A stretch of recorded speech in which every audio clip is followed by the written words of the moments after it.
ஆச்சி மசாலா. எந்த சமையலும் ருசி தேடும் ரகசியம். 20 ரூபாய்.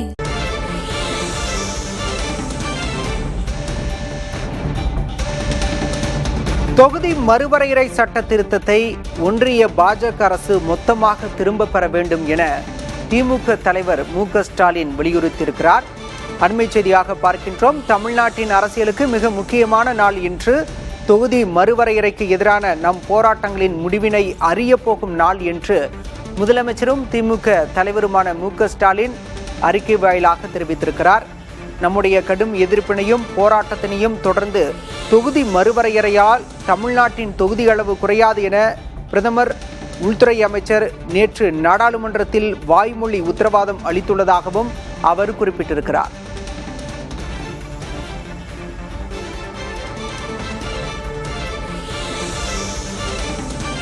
சொல் ஒன்று செயல் வேறு என்பதாக மத்திய அரசு தாக்கல் செய்துள்ள சட்ட முன்வடிவு முழுக்க ஏமாற்று திட்டமாக இருக்கிறது. இதை நம்பவும் முடியாது, ஏற்றுக்கொள்ளவும் முடியாது என திட்டவட்டமாக இதனை நிராகரிப்பதாக திமுக தலைவர் முதல்வர் மு.க.ஸ்டாலின் அறிக்கை வாயிலாக தனது எதிர்ப்பை மீண்டும் உறுதிபட தெரிவித்திருக்கிறார்.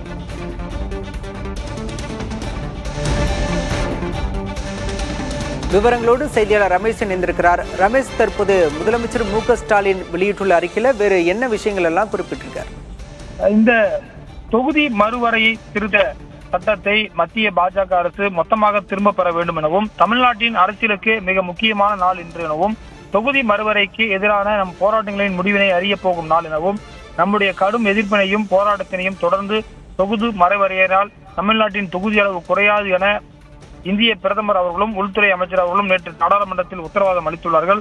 ஆனால் சொல் ஒன்று செயல் வேறு என்பதாக அவர்கள் தாக்கல் செய்துள்ள சட்ட முன்வடிவு முழுக்க ஏமாற்று திட்டமாக இருக்கிறது எனவும் இதை நம்பவும் முடியாது, ஏற்றுக்கொள்ளவும் முடியாது என திட்டவட்டமாக நிராகரிக்கிறோம். இந்த சட்ட முன்வடிவில் தொகுதி மறுசீரமைப்பு ஆணையத்திற்கு அளிக்கப்பட்டுள்ள அதிகாரங்கள் மூலம் இவர்கள் நினைத்தால் நினைத்த நேரத்தில் நினைத்த முறையில் எப்போது வேண்டுமானாலும் எதிர்காலத்தில் இவர்களுக்கு சாதகமான வகையில் இந்திய மாநிலங்களின் தொகுதி அளவை மாற்றியமைத்துக் கொள்வதற்கான வழிவகைகள் இந்த கருப்பு சட்டத்தில் இடம்பெற்றுள்ளதாகவும் அவர் தெரிவித்திருக்கார். அவசர கதியில் இதனை நிறைவேற்றக்கூடாது எனவும் மத்திய அரசு இதனை முழுவதுமாக திரும்ப பெற வேண்டும் எனவும் எண்ணிக்கை பலம் இருக்கிறது என்ற திமிரில் எங்களின் எதிர்ப்பை மீறி இதனை நிறைவேற்றினால் அதற்கான விளைவுகளை தமிழ்நாட்டில் நீங்கள் சந்திக்க வேண்டியிருக்கும் எனவும் சொல்லியிருக்கார். நேரு அவர்கள் இந்தியை திணிக்க மாட்டோம் என்றார். இருந்தவரை அந்த உறுதிமொழியை காப்பாற்றினார். ஆனால் தற்போதைய மத்திய ஆட்சியாளர்களோ மாநில உரிமைகளை காப்பாற்றுவோம் என சொல்லிக்கொண்டே அதனை சில்லாக நொறுக்கும் வேலைகளில் ஈடுபடுகிறார்கள் என்றும் சொல்லியிருக்கிறார்.